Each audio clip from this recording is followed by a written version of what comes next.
Bonjour, je suis Carl Doric, ostéopathe sur Barcelone et Palamos en Espagne. Aujourd'hui, je vais vous parler d'un sujet très important qui sont les pertes urinaires qui surviennent chez de nombreuses femmes après leur accouchement ou peu à peu lors de leur avancée en âge. Nous avons trois grandes catégories d'incontinence urinaire. L'incontinence urinaire d'effort qui arrive avec la toux, lorsque l'on rit, lorsque l'on soulève une charge lourde ou lorsque l'on pratique un sport. L'incontinence urinaire d'urgence qui va arriver typiquement, la femme va perdre quelques gouttes d'urine juste avant d'arriver aux toilettes, on peut appeler ça aussi le syndrome de la serrure. Et une troisième incontinence urinaire qui est l'incontinence urinaire mixte, qui est un mélange des deux. Les causes sont multiples, mais le plus grand facteur va être la grossesse et l'accouchement chez la femme. Il faut savoir qu'une femme qui va avoir des pertes urinaires lors de sa grossesse aura 2 fois plus de chances d'avoir des pertes urinaires 15 ans après. D'où l'intérêt de consulter en ostéopathie le plus rapidement possible, mais on va y revenir. Donc nous avons plusieurs causes, la grossesse, l'accouchement, des opérations au niveau du bas-ventre, au niveau du pelvis.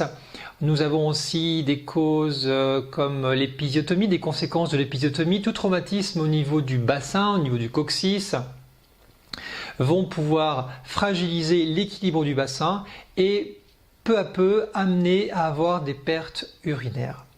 C'est un sujet un petit peu tabou, la femme va souvent se replier sur elle-même, elle ne va pas en parler et ce phénomène d'incontinence urinaire toujours progresse de plus en plus jusqu'à un certain âge où la personne va porter des protections urinaires. En ostéopathie, nous avons un potentiel très important pour aider les femmes qui souffrent d'incontinence urinaire. Ce n'est pas connu.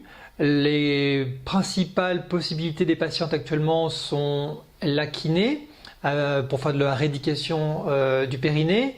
Nous avons certains médicaments par rapport à l'incontinence urinaire d'urgence et dans les cas plus importants, c'est l'opération avec des bandelettes par exemple. Mais l'ostéopathie a tout à fait sa place entre le diagnostic du médecin et par exemple le kinésithérapie qui va faire de la rééducation.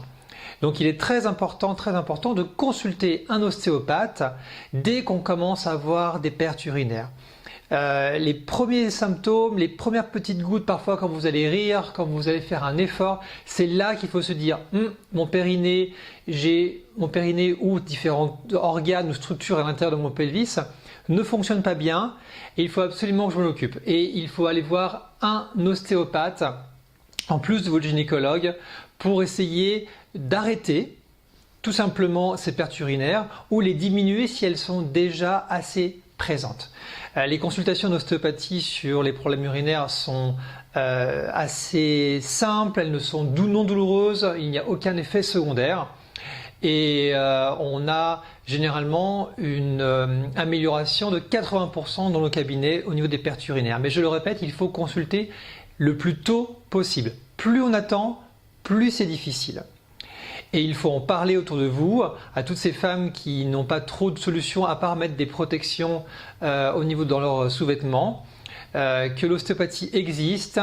En peu de séances, les femmes retrouvent une autonomie et une qualité de vie très importante.